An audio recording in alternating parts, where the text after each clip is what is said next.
Imagine living a life where pain, death, and poverty hold no fear for you. A life where your only concern is to live virtuously and fulfill your potential. This is the essence of Stoicism. Marcus Aurelius, a prominent Stoic philosopher, is renowned for his work, Meditations. The concept of being a great person might be abstract, but Marcus is arguably one of the most deserving of this title in history. This isn't a self-help video, but the philosophy Marcus introduced can address many contemporary issues, and I aim to show you how. To understand his teachings, let's explore the historical context. Marcus Aurelius ruled as Roman emperor from 161 AD to 180 AD.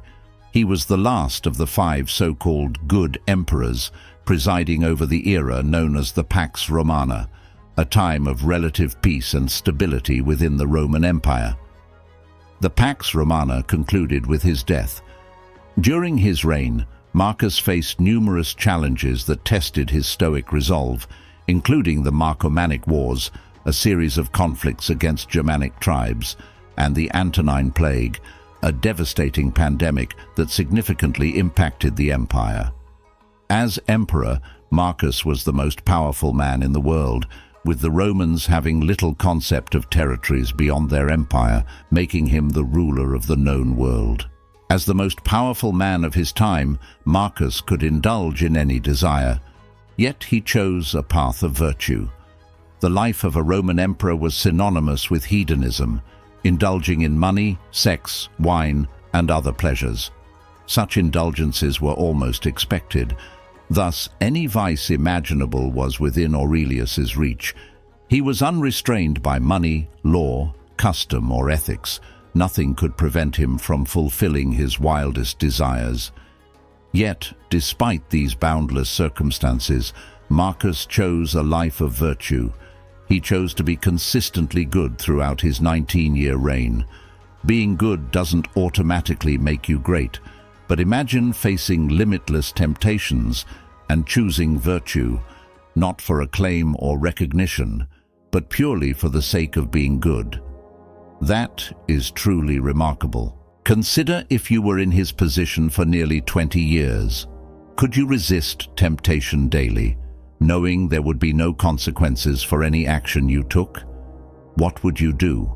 How would you behave? I know I couldn't live up to the example set by Marcus. Let's delve into his personal reflections captured in his journal, Meditations, which reveal how he applied Stoic principles in his life. Meditations, a book by Marcus Aurelius, was initially his personal journal. It documents his navigation through life, divided into 12 parts and covering about 150 pages. The title, Meditations, was assigned by publishers, but Marcus never intended for these writings to be read by others. They were his deepest confessions and beliefs. Even though it was written spontaneously, Meditations is one of the most powerful and moving books ever created. The best way to appreciate Meditations is to read it yourself. Copies are available in nearly every library and bookstore worldwide. However, for this video, there are a few ideas worth examining. Marcus Aurelius believed in living according to nature. By nature, he referred to plants and animals, but also the natural order of the universe. Trees grow because that is their purpose. They grow as large and beautiful as they can, not for praise or validation, but because that is their nature. A caterpillar becomes a butterfly, and a frail chick becomes an eagle, not out of desire, but because they are meant to. Similarly, Marcus believed that humans must fulfill their potential. He did not believe in accumulating riches or accolades. Nature made you human, and it is your duty to be the kindest, most virtuous human possible. For Marcus, this was the pinnacle of human achievement, and unfulfilled potential was the darkest place one could descend to. A key Stoic principle is that while you cannot control external events, you can control your reactions to them. No matter what happens, a great person weathers the storm and lives up to their fullest potential. This is your duty as a human. As emperor, Marcus dealt with numerous challenges, including evil and adversity. Above all, he believed that evil, wicked or bad people were a part of our universe. Asking for a world without them is like asking for a vine without thorns. Bad people exist, and you will encounter them.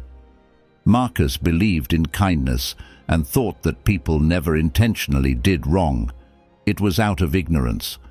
While you can try to teach them, it is not always possible. You cannot control if the universe sends you immoral, wicked or lazy people, and often you cannot help them. Marcus advised looking inward. He reminded himself that he had faults too and was in no position to judge others. On a different day, perhaps he would be the ignorant one. Sometimes you simply do not understand the full picture. The thief who steals to feed his family might not be wrong. You just don't understand. So don't judge. He believed we were all born for each other, much like trees grow fruit for animals. Just as a tree grows fruit for animals to eat and animals die to feed worms, we are made to help each other. This is our duty, and failing to do so is the only true failure in life. We all face adversity, and Marcus was no exception. Just as encountering bad people is part of life, so is facing adversity. You cannot control what happens, but you can control how you react. Marcus advised not to pray for bad things not to happen, as that's futile. Instead, be ready to meet adversity when it comes. Don't feel sorry for yourself or mope. Feel fortunate that you have the tools and spirit to endure. Bear events bravely and persist. When you do, you'll realize that what seemed bad was an opportunity to rise above and move forward. When adversity comes, don't complain. Act and endure. If an unendurable event comes, don't disgrace yourself. All men die, but not all die complaining. Despite his wealth, Marcus Aurelius didn't see material possessions as inherently bad. He was cautious with his relationship to his belongings. He could have had anything: money, houses, art, wine. But he chose not to dream of physical things. These are meaningless and don't fulfill your potential. Reflect on and value what you have, but don't become so attached that you would be despondent if they disappeared. These things don't make you more virtuous or kind. Your potential is higher than that. He spent considerable time contemplating death, viewing it as a natural part of life. His views were simple. It's inevitable. Don't fear death or mortality. Nature has assigned us to be good and reach our potential, but also to die. Death is a duty. While you're here, live fully, be kind, be good, and then die, as death is part of our role in nature. Marcus, along with others, was a forebearer of Stoicism. The Stoics believed in many things, covering logic, ethics, and more. Central to their philosophy is the distinction between pleasure and happiness. Money, fame, and success provide fleeting pleasure, but true happiness is deeper, a state of being from within. It doesn't come from worldly things. To achieve happiness, live a life of virtue and continually better yourself. The only true failure is not achieving your potential. Being great is your duty and nature. In conclusion, Stoicism teaches that true wisdom and virtue come from living in alignment with nature, focusing on what we can control, our thoughts and actions. At its core, Stoicism teaches that the only things within our control are our thoughts and actions, and that we should strive to live a life of virtue in accordance with reason. The main tenets include wisdom, courage, justice, and temperance. Their only fear is neglecting their moral duties. Pain, death, poverty, or life's various challenges do not intimidate them. Their true fear lies in disappointing themselves and failing to be fully human. He once said, "The best revenge is to be unlike him who performed the injury." One notable example of Marcus's Stoicism was during the betrayal by his general, Avidius Cassius. In 175 AD, Cassius declared himself emperor and led a rebellion against Marcus Aurelius. This act of treason was a profound betrayal, as Cassius had been a trusted general and close ally. Naturally, Marcus felt hurt and angry. The initial reaction might have been to seek revenge, to crush Cassius and make an example out of him. However, Marcus decided to take a different approach, staying true to his Stoic principles. Instead of reacting impulsively and with vengeance, he maintained his composure and integrity. He continued to govern diligently, focusing on the well-being of the empire rather than being consumed by thoughts of revenge. He instructed his forces to advance towards the rebels with the intention of quelling the rebellion, but not with unnecessary cruelty. When Cassius was assassinated by his own soldiers before Marcus could reach him, the emperor's reaction was telling. Marcus did not celebrate the death of his rival. Instead, he showed clemency and forgiveness to those who had supported Cassius. He even mourned the loss of his former friend, reflecting his belief that revenge was not the answer. Marcus Aurelius chose to rise above the betrayal, demonstrating mercy and understanding rather than perpetuating a cycle of violence and retribution. This event illustrates Aurelius's lesson that the best revenge is to be unlike those who perform the injury. By responding with dignity and clemency, Marcus Aurelius preserved his integrity and demonstrated his strength of character. He set an example for his contemporaries and for future generations, showing that true power lies not in revenge, but in maintaining one's virtues, even in the face of betrayal. Let's discuss about this quote. The soul becomes dyed with the color of its thoughts. Despite the turbulence of his reign, Marcus maintained a positive mindset, understanding that his thoughts shaped his soul. He faced daunting challenges, including wars on multiple fronts, a devastating plague, and political unrest. These circumstances could have easily led him to despair and negativity. However, Marcus Aurelius understood the importance of maintaining a positive and virtuous mindset, knowing that his thoughts would shape his soul and, ultimately, his actions. In the midst of the Marcomannic Wars, Marcus spent long periods away from Rome, leading his troops in harsh conditions. The constant threat of battle, the burden of leadership, and the distance from his family could have overwhelmed him with negative thoughts.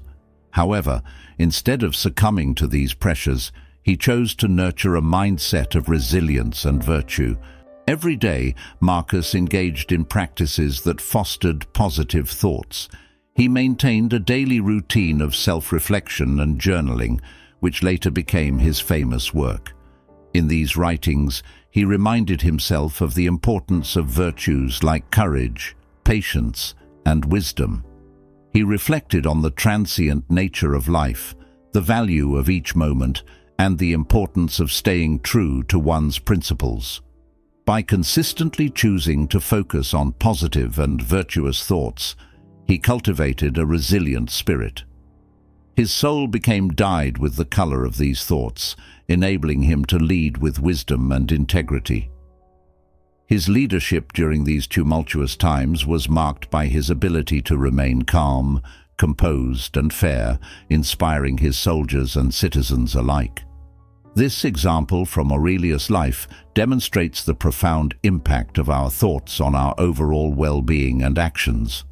By nurturing virtuous and positive thoughts, he was able to maintain his integrity and lead effectively, even in the most challenging circumstances. This story illustrates the importance of inner work and self-reflection in personal growth, as our thoughts truly shape who we are and how we navigate the world. Now let's talk about one of his best quotes. Waste no more time arguing about what a good man should be. Be one. During the Antonine Plague, Marcus demonstrated Stoicism through decisive and compassionate actions. Fear and panic spread as resources dwindled and daily life was disrupted.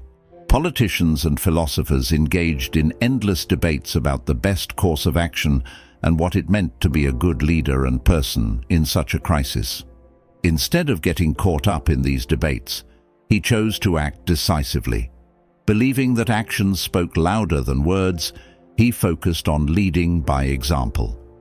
Despite the personal risk, he continued to fulfill his duties, addressing the immediate needs of his people. Marcus organized and funded public health measures, including sanitation efforts and medical aid, to help curb the spread of the disease. He demonstrated compassion and empathy by providing support to those affected, allocating funds to help the families of the deceased, and ensuring that aid was distributed fairly and efficiently. His actions reflected the Stoic principles he cherished: duty, resilience, and the common good. By choosing action over debate, Aurelius showed that a good leader is defined not by philosophical discussions, but by their commitment to the well-being of their people. He exemplified that true goodness is found in how one lives and acts, especially in times of crisis. His response to the Antonine Plague earned him the respect and admiration of his contemporaries. People saw him as a beacon of stability and virtue. His actions spoke volumes about his character, demonstrating that true leadership and morality are about embodying virtues through decisive and compassionate action. This example from Aurelius's life highlights the importance of living out one's values. By focusing on what needed to be done and acting with integrity, he exemplified the Stoic ideal of being a good person. This story serves as a powerful reminder that we should strive to embody the virtues we believe in, making a positive impact through our actions rather than merely debating their merits. Now let's move on to one of my favorite quotes by Marcus Aurelius. "When you arise in the morning, think of what a privilege it is to be alive, to think, to enjoy, to love."